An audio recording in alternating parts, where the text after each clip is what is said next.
Welcome to dentReviews.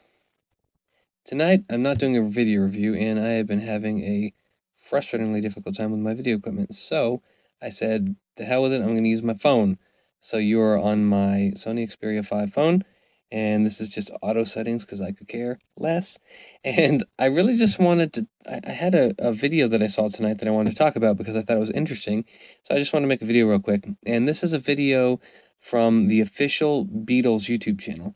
And it is a new music video called Now and Then, the last Beatles song.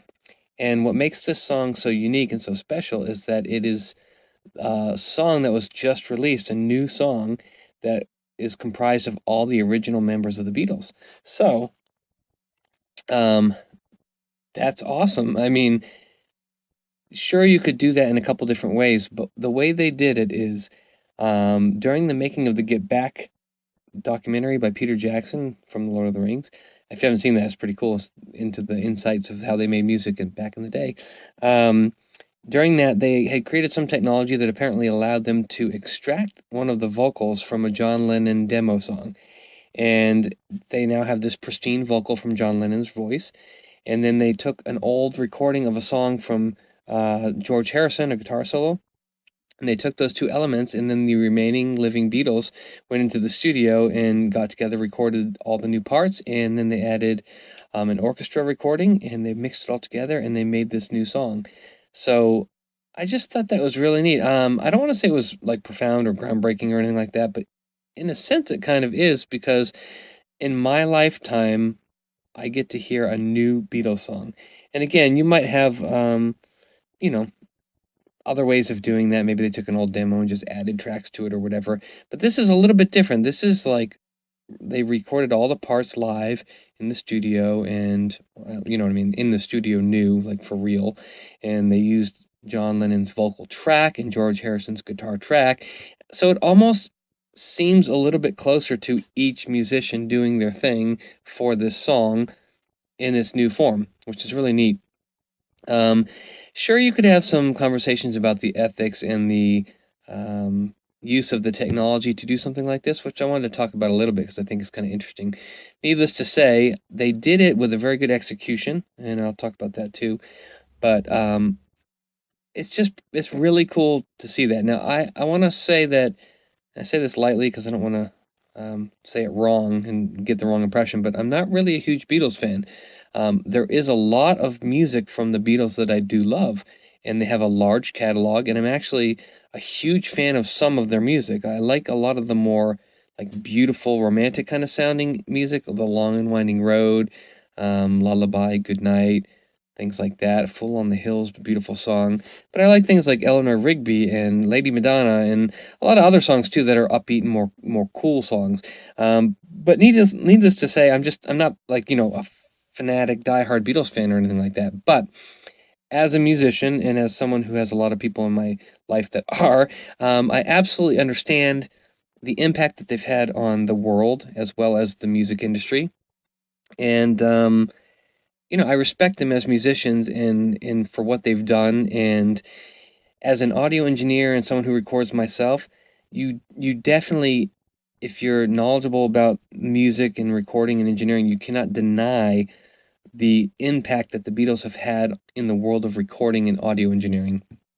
They've been recording music since, things were mono and very simplistic. And then they went through the phase of introducing stereo. Them and the Moody Blues were two of the largest influences in stereophonic music, multi-channel separated music. And then they went further into, new techniques, new styles of recording, different ways of recording instruments in an unusual fashion, new methods of mixing and producing music, and then the introduction of orchestras into the type of music they had at the time was kind of a really unique thing. And they just all had a little bit of their unique flavor, and they brought it together and made a really cohesive sound that people know as the Beatles. And no matter what song you heard, you could really tell it was a Beatles song. At least I think. Each of them kind of gave their own little nuances, but they did have a thing. They had a thing together that worked really well, whether it was from their old poppy music to their beautiful romantic music to their cool sounding music. And then In the future, technology advanced and they released some, surround sound versions of their music, and then they did a fantastic remaster of all their music library in mono and stereo, which is just they did a really good job with that. And anyhow, so my point is they had a very, very large impact on recording and audio engineering. So what I think is neat from the ethical standpoint of this, they're basically resurrecting John Lennon's vocal from a previously recorded song and using it in a current song. That may seem arbitrary and who cares, blah blah blah blah blah. But there are some people, myself included, that I would say are a little bit worried or cautious in doing things like that. So, for instance, if you watch the new Star Wars movies, some of those new Star Wars movies and shows use the likeness of old characters like that aren't alive anymore. And sometimes, of course, they do it with permission, but they're basically using computer generated actors that look and sound like the original actors. So that's an interesting thing because in essence that actor is not there anymore, but they're living on through this computer generated character. And it's not just that, but there's more to it. There's more depth to the question of, should we do this, should we not do this?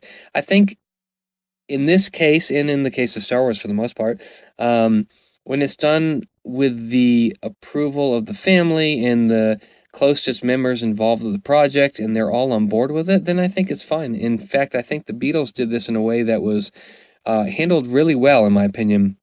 The video serves as a very nice tribute to John Lennon and George Harrison and the Beatles in general, and it's very nostalgic and has a lot of nice um, filming techniques and fades and things. It just kind of, I think, for people that are huge fans of the Beatles, it's probably just a huge, huge nostalgia fest, and they're probably just really touched by that. I could even see probably some people being brought to tears just because, again, it's like you get to see them back together again in essence because of this song that they did together, which I think is just such a fantastic thing and it's so cool.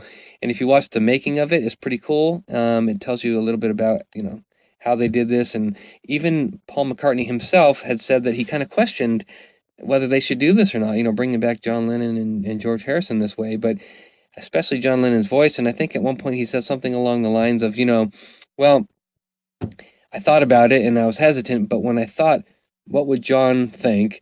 I'm paraphrasing. He said, would he be okay with this? And his answer was, absolutely, he would want us to do this. So in that regard, if Yoko's on board and he thinks John Lennon would have done it and all the Beatles together are on board with it, then hey, that's awesome in my book. So they're just basically, in essence, sampling something from a previous song and implementing it in a new song. And they did it in a way that is beautiful. I mean, the song sounds great. It's a good mix. It's a fairly basic song. And what I mean is, it's not like a profound, amazing, groundbreaking song by any means, but that's actually a really good thing because what they did is they, I think, captured the essence of the Beatles. And John Lennon really has a quality in there that, to me, I hear a lot of John Lennon's influence in the song. It was his demo to begin with.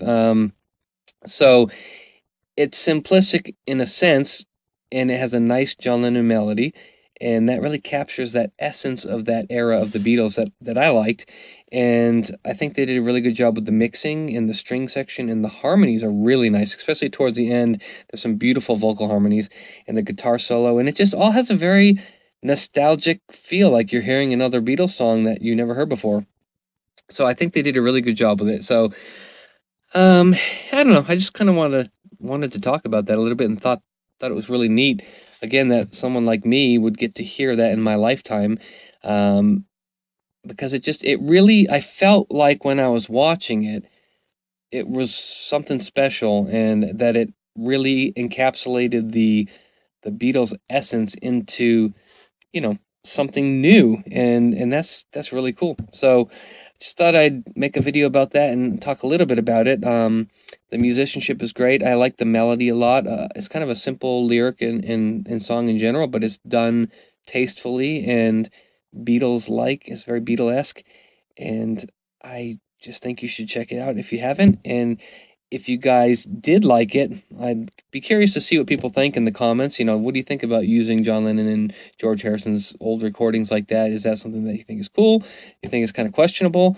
And check out the making of video and also the Get Back video. And I'm not, promoting this per se or anything. I just thought it was neat, and I think it would be cool for a lot of people to see.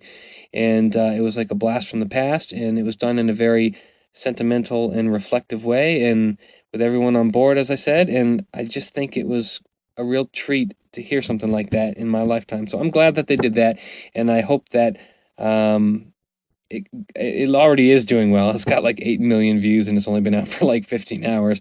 But I just hope that they do well with that, and I hope that people cherish that song and really appreciate just the idea behind that, of bringing that group back together in a technological way. I think it shows that technology can be used for good sometimes, and I think that they did a really good job implementing it to sound natural and to sound authentic. And I give props to all the audio engineers and the mixing engineers, and of course the musicians. And I just think it was really well done. So I'm just going to leave it there. I don't want to go too long, but I thought that was kind of cool. Just wanted to talk about it. And if you guys want to leave any more comments, we can go back and forth. And as always, I do thank you guys for watching, and stay tuned. I'll be doing a couple more IEM reviews very soon. It's been a long time, but I'm going to try to get a few in soon. So stay tuned. And again, thank you guys.